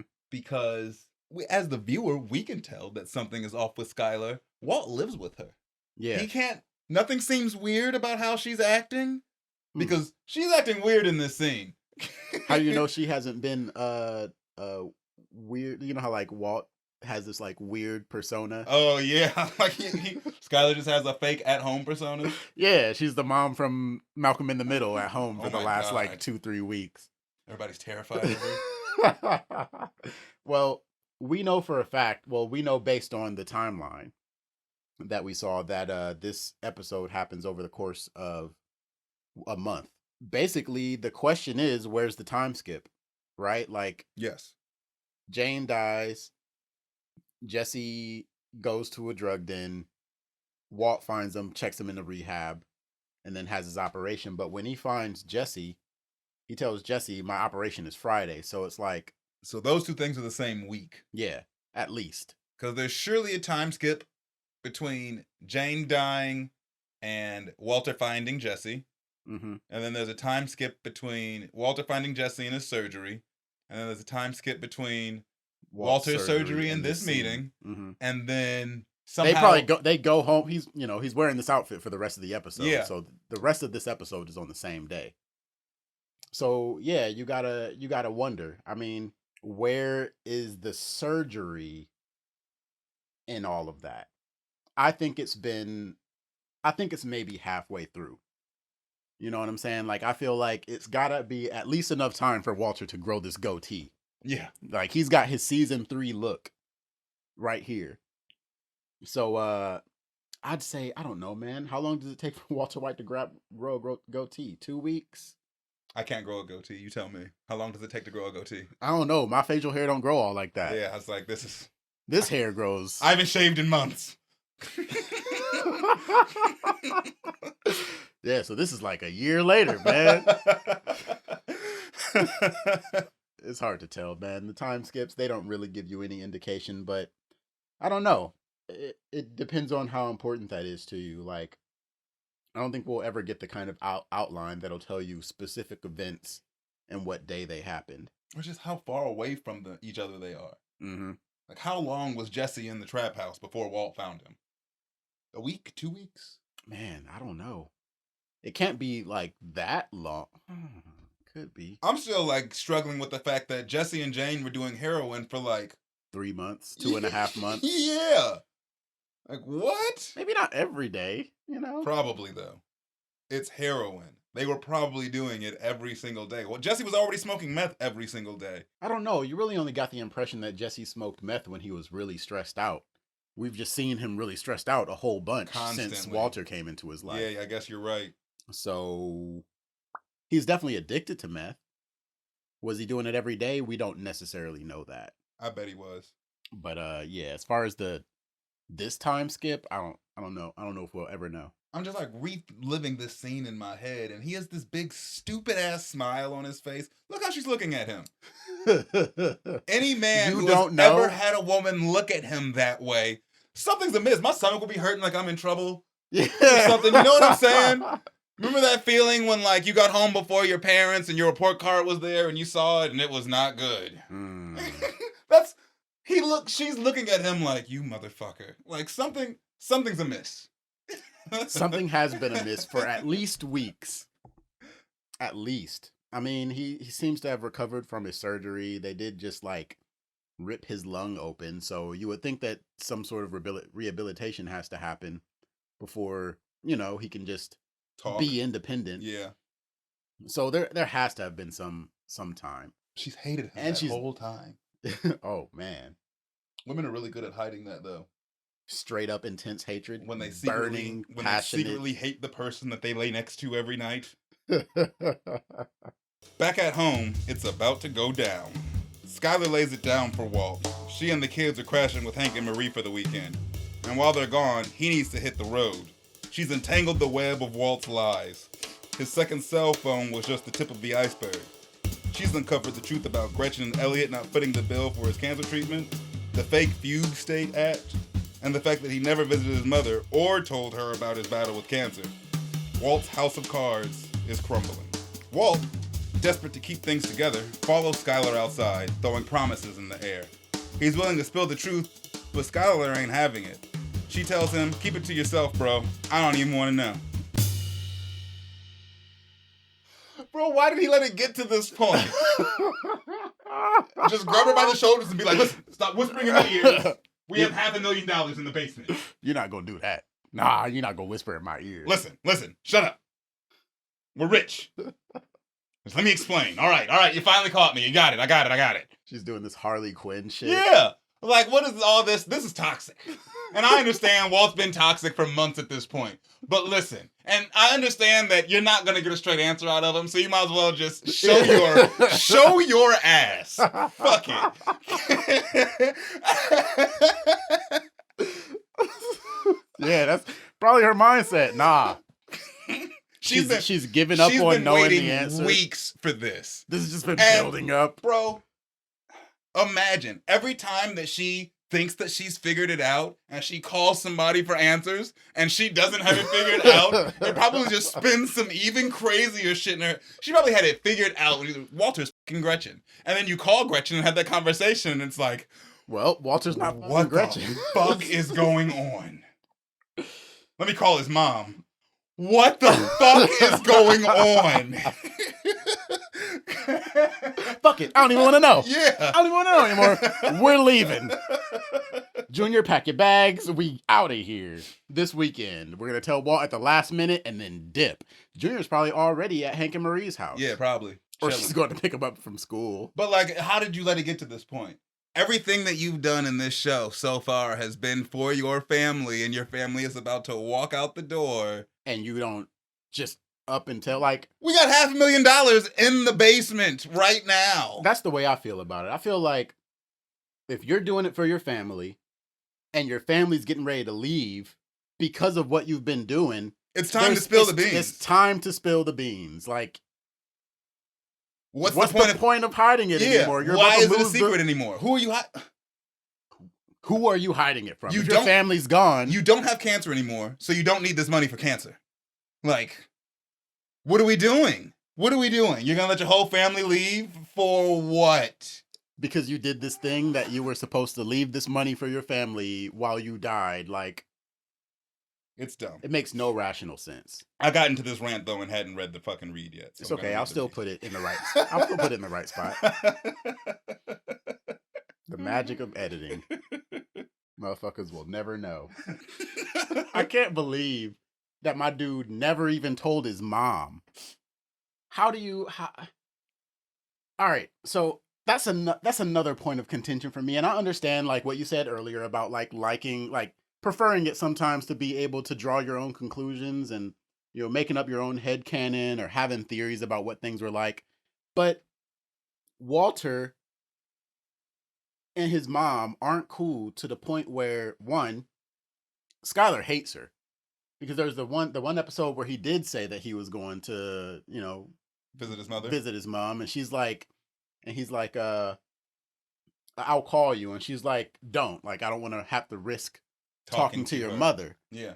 And then here it's like, maybe that's why they're estranged. When she says, I called your mother, she says it begrudgingly, like, and you made me have to do something. You made me call your mama. And you know how I feel about that bitch. Yeah, something happened between Skylar and Walt's mom, or Walter and Skylar, or the trio. I've got a whole headcanon built about that all Walter and the women in his life. Maybe Walter's mom was just very overbearing. So overbearing that it's like that you wouldn't tell her that you have cancer. Yes. Because now she's coming down to Albuquerque to help tend to me or some shit. Yes. She's gonna move into your house. Bro, you don't know. We don't know what kind of person that she is. We just know that Skylar doesn't want to talk to her on the phone, and Walt didn't tell her about his cancer. And there must be reasons for both of those. It's got to be more than the fact that he didn't talk to her about his cancer. Like, he hasn't talked to her at all. Mm-hmm. Like, but that doesn't necessarily mean that they're estranged. And I could understand maybe not telling your mother that you have cancer, especially at, you know, their age and shit. I can understand wanting to deal with this myself and not knowing how to unpack this to tell my mom. Bro, your cancer is damn near terminal. I don't even understand how he came back from it. I mean, you know, it's fiction, but there got to be some cases of people coming back from like late stage cancer. I'm sure. So I'm not saying it's impossible, but when the prognosis is bleak as it was for Walter White, man, like, it seems like you would want to tell your loved ones. There's never no indication that Walter has any siblings. So that's probably the only person left in his life. Yeah, but man, Walt didn't want to tell Skylar. Walt didn't tell Hank and Marie and Jr. Skylar did. Walt didn't want to tell anybody. And if he could have gotten away with it, he probably wouldn't have. His mom lives in another state. Ain't no reason to call her. Dang, man. For real, Walt? She said, not only did you not go up there, she didn't even know you had cancer. I gotta know the story behind that. Give me like a Breaking Bad animated series by Jendy Tartakovsky or something like that. And Walter's mom, Mrs. White, liked fucking Gretchen more. That's what it was. Yeah, I'm still not sure that that Skylar even knew that Walter and Gretchen ever had a thing in the past. Until that conversation, maybe, because I bet that they had a long-ass conversation. I bet Skylar aired out her every insecurity on the phone with Gretchen, trying to figure out if Walter was fucking Gretchen. Why does Walter have a second cell phone? Who is he calling? Like, your only conclusions that you can even draw right now is like, all right, he might be a whole criminal. Yeah, he's doing something illegal. Yeah. That second cell phone is especially for when you're like, illegal. all right, because she said that all the bills were paid up. Because that's where the Gretchen thing led to. Like, all right, so he's not cheating on me. She also told me that they're not paying for the cancer. So how is the cancer almost paid off? Like, how is your treatment almost completely paid off? Where's that money coming from? That's like dozens of bands. Almost definitely more than no, I think the surgery, the operation cost more than the cancer treatment. Mm-hmm. But it's still at least in the six figures what they paid for Walt's cancer treatment. Mm-hmm. I agree. So yeah. She didn't even want to know anymore. And I understand that because like it's probably bad. Yeah. He's probably into some bad shit. I get that. But it should have never gotten to that point. Do you think at any point in this conversation, if he had stopped her and just like led her to the basement, do you think it would have mattered for her? At this point, she's made up her mind? Yeah. That's what I feel like. I feel like there's nothing he could have done to stop her from leaving. And that's kind of like exemplified by the fact that when he does, if I tell you everything. It was just a platitude though. Like it was too late for that. Yeah. Like, what do you mean if I tell you everything, will you stay? Like it's too late. That was a platitude. He should have admitted what was going on when she was like, I'm leaving and you need to be gone. Like, no, listen, I have a perfectly rational explanation for this. Just hear me out, please. Like, I don't understand. I wouldn't have been surprised if she like plugged her ears and like, la, la, la, la, la. No, I don't want to hear it, period. Get out of my face. Whatever you say, I'm going to forget it. Called the police. For real. What makes him let her in the first place? I think I don't know. Does she like find his money? No, it's not that. He presents her money. Like, this is what I'm doing every day. I can't remember. I can't remember why, though. I can't remember the context of that conversation, but I remember the episode starting with her being like, oh, you're a meth dealer, and ending with him showing up with bags of money like, this is what I do all day. This is how I support us. And I don't remember what happens next season. I can't wait. Yeah. Oh, next season is going to be a good one. Man. Can't wait to talk more about this. If I tell you the truth, will you stay? Bro, that ship has sailed, buddy. It's like, that's some corny ass shit. Like, you an ain't shit motherfucker if you get to a point like that with your woman. Wait. If I tell you everything. It's like, no, bro, it's too late. You fucked up. The fact that you're asking me that question makes me not want to know. Yeah. What do you mean everything? How much is there? Nah. It's such a simple story. I wouldn't even give details. Yeah, you don't need to tell her that you strangled a man to death with a bike lock in the basement. I didn't even mean details like that. I meant like I wouldn't tell her that Jesse was my partner or some shit like that. Hell no, we're not getting into the murders. But bro, like in order to answer all those questions, he has to like, because there's the whole fugue state thing, right? Do you think that? Yeah, because he would have to answer everything that she went and did research about, the fugue state, Gretchen, what he was doing, like Gretchen, all that. He would have to like come off of that. Imagine learning that your husband got stranded in the desert for 4 days and almost died while crazy. Yeah. No, but look at this $500,000 we have in the basement. Does it like? I mean, yeah, like outcomes, but that shit's in the past emotional damage. Yeah. Well, like that still hurts. You know what I'm saying? Oh, you almost died multiple times. You were held at gunpoint. You were almost sent to Mexico. Yeah. By this ex. That day that I went outside mid conversation and didn't come back, I got kidnapped. They pulled up to our house. It's over, bro. Yeah. They were actually watching me for like a week or two before they kidnapped me. Everything that he would have had to come up off of in order to answer all of her questions would have ended the relationship anyway. He would have had to at least cop to everything since Tuco. He wouldn't have had to say anything about Domingo and Crazy 8, or at least about them being killed. Right, because I doubt she'd have any questions about that period of time. Yeah, but Tuco on, he'd have to answer to. Yeah, and that's a lot of stuff. Yeah, and you better pray to God she doesn't say anything to Marie, because now you're going to prison. Nah, she wouldn't say anything to Marie. She knows better. Obviously, because she doesn't. She doesn't. I just can't remember the context, but we'll see soon. We're at the Air Traffic Control Center, and Donald's grappling with grief. He's identifying a charter plane, JM21, but in his moment of distraction, he slips up, calling it Jane Mike 21 instead of the correct Juliet Mike 21. Sweat beads on his forehead as he tries to course correct, but the radar screen ain't looking good. JM21 is on a collision course with a commercial airliner, Wayfarer 515. Meanwhile, Walt's chilling by his pool, lost in his thoughts. Suddenly, a massive explosion shakes him to the core. He looks up to witness the horror of two aircraft colliding, smoke and fire filling the sky. Mouth wide open, he sees debris raining down, and then a pink blur splashes into the pool. It's that damn teddy bear. And that's season 2. Damn, my guy's first day back on the job, and you accidentally kill 150 people. 150 people die. Whose fault is this? Is this Donald's fault? Is it the company he works for? Whose fault is this? Who catches the lawsuit? Because there's a lawsuit. It never gets touched upon because it's not important to the story of Breaking Bad. But 150 people died when this dude accidentally crashed 2 airplanes. Somebody had to answer for that. Somebody's responsible. Now, is he responsible because he did it? But he's going through some stuff mentally. He shouldn't have been there in the first place. And his job should have probably done a better job to make sure that he was mentally stable enough to be doing this. He should have had to sit through a class or something, a psych eval, something. This is the day after his daughter's birthday. Like a training day or something, or like he's being shadowed.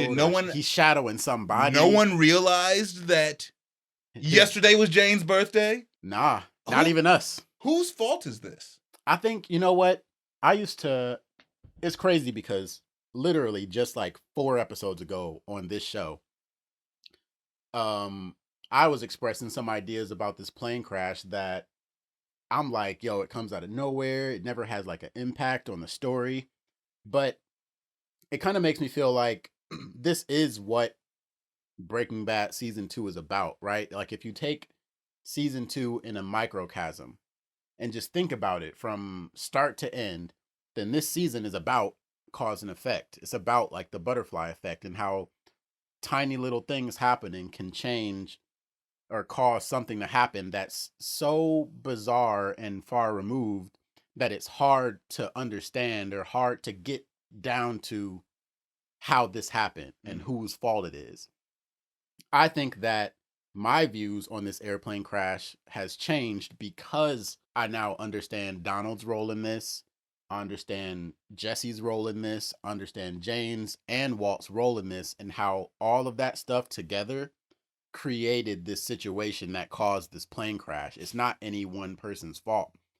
We understand Donald's involvement in what happened. We understand Walt's involvement in what happened because if Jane didn't die, you know, this grief never happens. He never makes this slip up. But if Donald and Walt don't meet in that bar, then Walt never goes back to house and Jane doesn't die. But if Jesse would have made that drop and had not been high on heroin, then like there would be no reason for Walt and Jesse to be fighting over that $480,000. But if Combo hadn't been shot, they wouldn't have been on heroin in the first place. Yeah. It's like, and it goes all the way back. And a lot of like TV series, they do it to where like the season is just a bunch of stuff happening. And yeah, there's a lot of cause and effect that goes into it. But Breaking Bad, like every episode has multiple points where it causes these like ways that it can go off in 2 different directions. Well, what if that didn't happen? A lot of the conversations that we've been having on this show about season 2 has been, well, what if it had happened that way? Or what if this didn't happen? Yeah. I really appreciate this plane crash in this season finale now as like a punctuation mark at the end of season 2.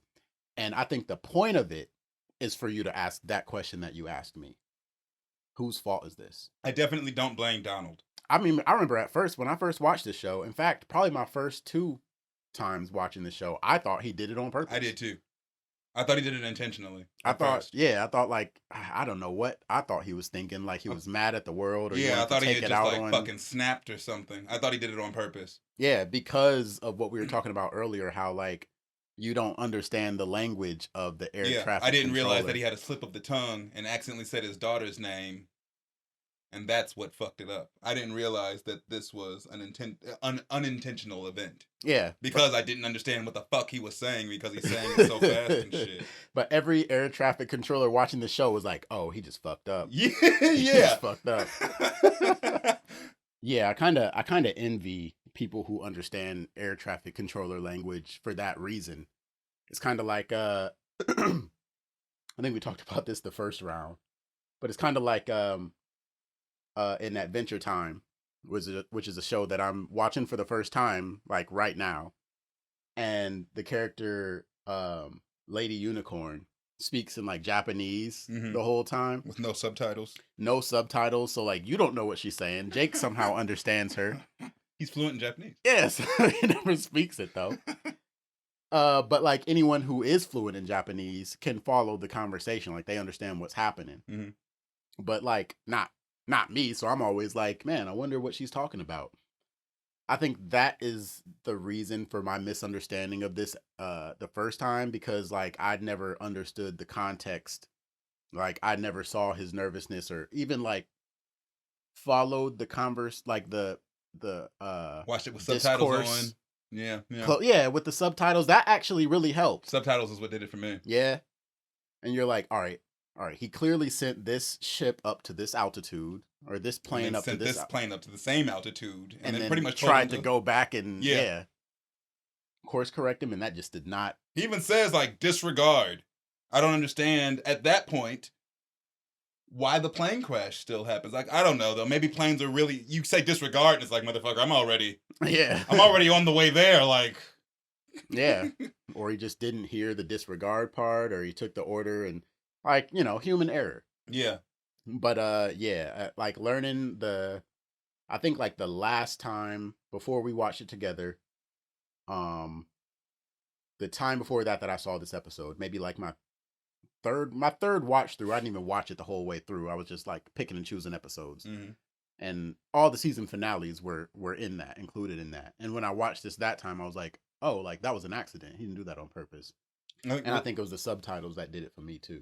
What gets me, the reason I thought that he does it on purpose is I believe that the next episode starts with that question on the news. The news is asking who to blame for this. Yeah, it's either him or the company he works for, one or the other. Why wasn't he checked on? Why didn't anybody make sure that he was okay to still be doing this? That's how the next episode starts. I mean, I think the fact that we have we can see it, like we have like a front seat to it. We're looking directly at his face and it's just zooming in.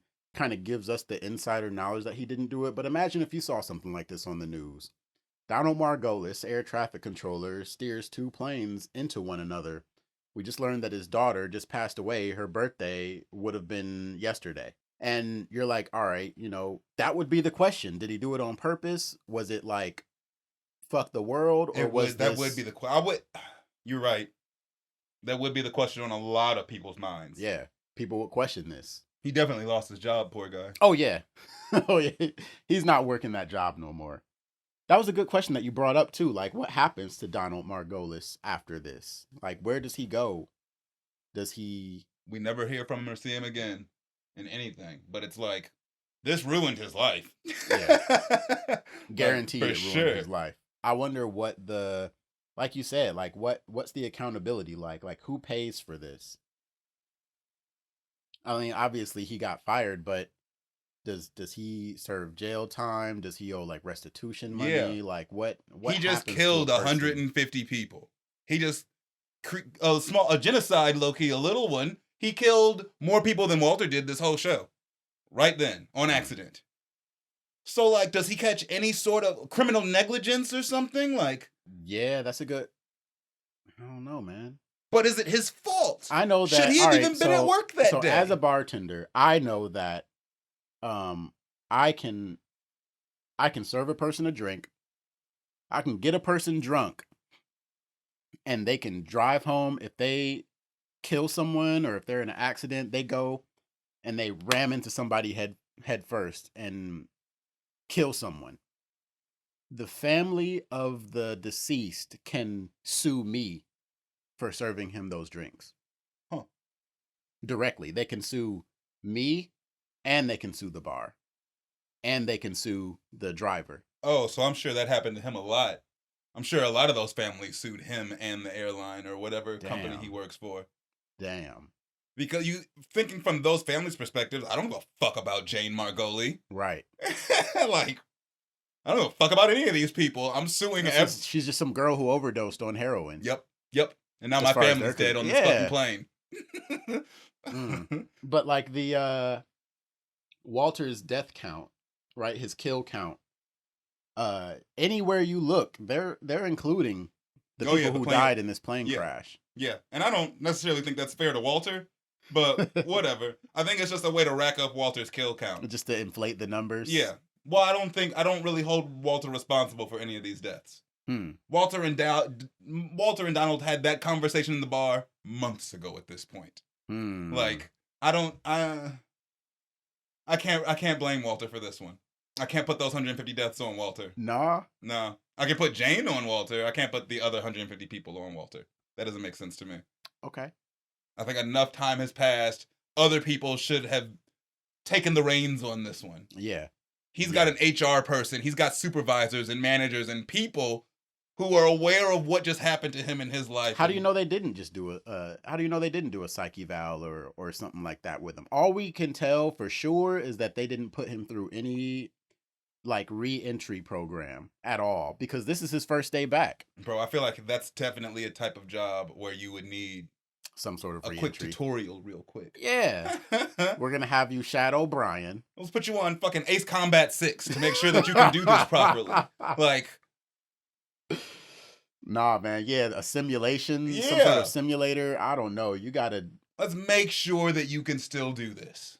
Mm. And even then, we don't know how. Maybe he did do that. Maybe that was the first hour and a half, 2 hours of his shift. Yeah. It really is just like a slip. He says the wrong word one time and can't fix it fast enough. Mm. But yeah, he probably gets fucking sued into ruin. They should do like an epilogue, like in like Coach Carter type shit. See what everybody's doing now. Yeah, at the end of the series, last episode, they're just like, Donald Margolis suffered financial and social ruin after colliding the Wayfarer 515. Maybe it's brought up in one of the black and white scenes in Better Call Saul. I'll look into it. I'm curious. Yeah, I want to know what happens to Donald Margoli as well. And the only thing that we have that comes after Breaking Bad are the black and white scenes in Better Call Saul and El Camino. And El Camino. Is he brought up in El Camino? I don't think so. I don't either. That would be the time. I don't see why he would be.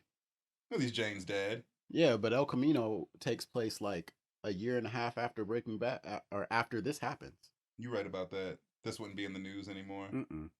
Yeah, you're right. Shoot. There was a fucking cruise ship that capsized like this summer, and it's done in the news. I never heard of it. Really? Right. Woo. A lot of people died. Anywho.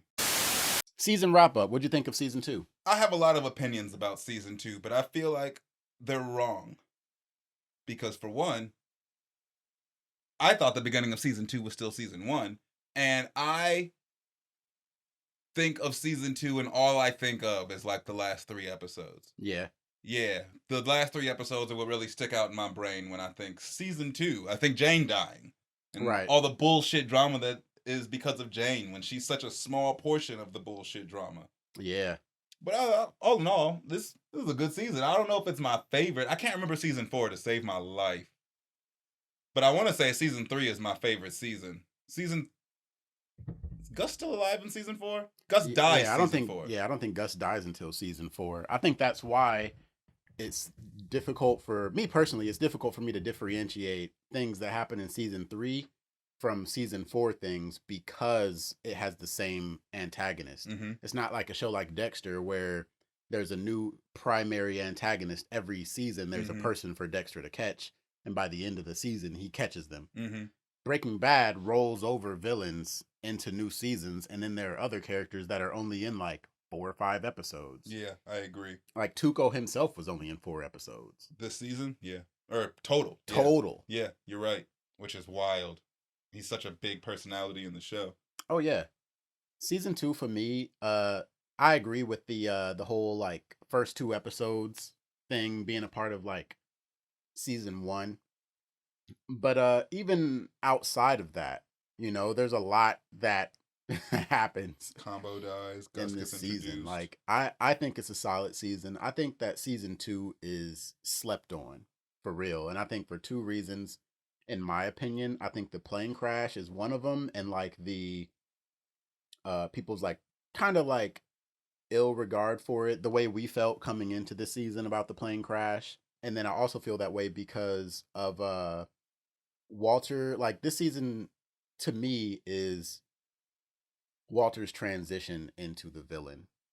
And I think that gets like underrepresented or undervalued. He's a villain by the end of this season. And if you disagree, well, you're wrong. Yeah, there are people who feel like Walt is just as much of a piece of shit episode 1 as he is like Felina.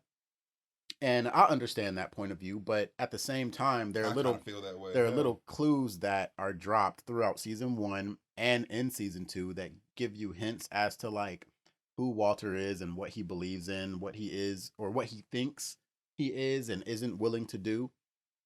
And season 1 is kind of like we get to see that in him killing Domingo and how he breaks down crying afterwards. And then season 2, you kind of get to see him adjusting and trying to figure himself out through conversations with Hank, through letting Jane die, like that scene at the end of does each season end with a big murder? I don't think season 3 ends with a big murder. I think the season finale of season 3 is when Walt hits those two gang members with his car.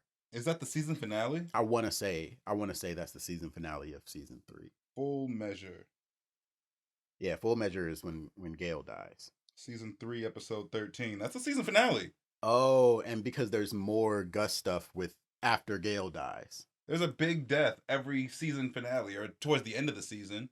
But season 2, like, I mean, a lot of important deaths. What I consider the most pivotal death with Combo. You think Combo is the most important death?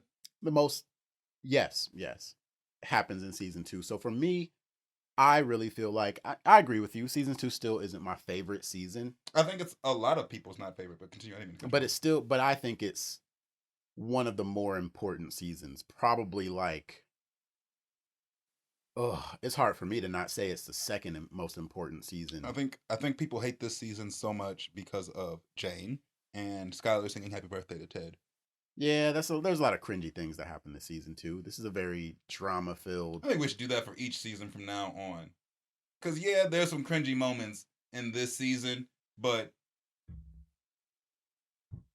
Skylar singing "Happy Birthday" to her boss is not. I almost said husband.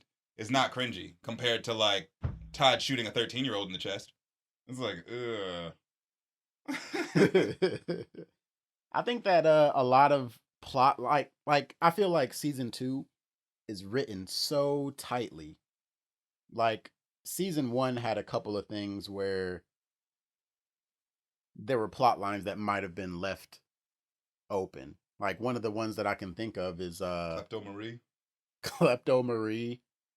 I guess like the little girl who found the gas mask, they wind up finding that mask, but I don't know if that really ever like resolves itself in front of us or anything like that.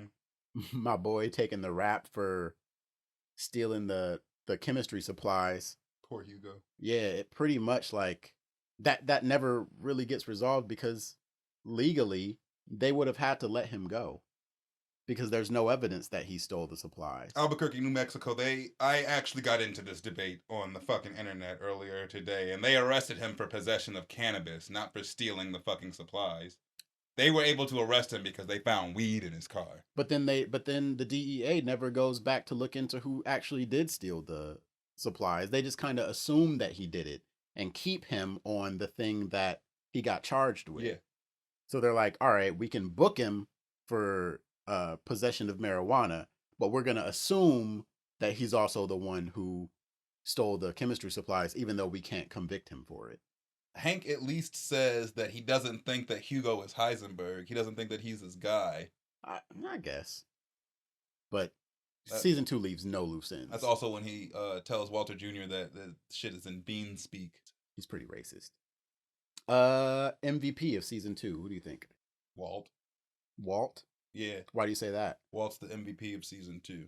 Nobody is coming up bigger than Walt at the end of the season. Nobody's doing better than Walt. I mean, his situation's bleak because his family just left, but he did put himself in I don't know, I feel like Saul is like the MVP of season 2. Like, he didn't show up till the third quarter. He gets Badger out of jail, helps Walt launder his money. Makes the Gus connection. He's the one who gets Mike out there to clean up Jane. Or not clean up Jane, but clean up Jesse's house. Mm-hmm. That's a solid guess, too, I suppose. Yeah, I mean, he doesn't do any plot things except for making the connection to Gus. But a lot of the stuff that could be scrutinized, Saul cleans up for them. Maybe it is Saul who's the MVP this season. I wonder why the medical examiner doesn't. Maybe it's just because it's not their job, but the medical examiner doesn't find it suspicious at all that they find over a girl who overdosed in this apartment and there are no drugs there. One, maybe they did all the drugs and that's why she overdosed. But there's no paraphernalia, there's no needles. Who's to say, Jesse? Like, I'm sure that it... Yeah. Oh, he probably cleaned it up before he called us. Yeah. Let's move on. We have this dead body to deal with. They're not cops. Yeah, they're not cops. They don't give a fuck where the needles are. They don't care if there's any drugs. They're just here to deal with this dead body. Yeah. That's a good point, too. What's surprising is that the cops aren't there. Mike says that, like... they'll be here soon. No, Mike says that the cops might show up, they might not. It depends on how busy of a morning they're having. Yeah. They usually don't show up for ODs. Okay. Like, I hope that's word for word because it sounded word for word. It's close. That's what he said. Yeah, I remember. So they gave an explanation as to why the cops might not show up, and then they didn't. So we can assume that Mike was right. Because if the cops had shown up, it probably would have been different. Because the cops would have wanted to know where the drugs and paraphernalia were. Yeah. They would have asked. They would have probably arrested Jesse, or I don't know. I don't know if they would have had grounds to arrest him, but they would have at least detained him, taken him up to the interrogation room again. We didn't need another scene like that. Well, anyway, good. I think so. All right, y'all. Thanks for checking out this episode of Life, Death, and Dopeboys. It's been a pleasure having you. We're very excited to get started with season 3. Season 2's done. Season 2's done. We watched 2 seasons of Breaking Bad. We watched 2 seasons of anything. That's in the bag. I'm very proud of us today. Yeah, man. Please like, share, and subscribe if you really dug what we were saying today. Check us out in the comments in order to continue the conversation. We appreciate each and every single one of you. Please have a good day. Rest in peace, Wes. Bye.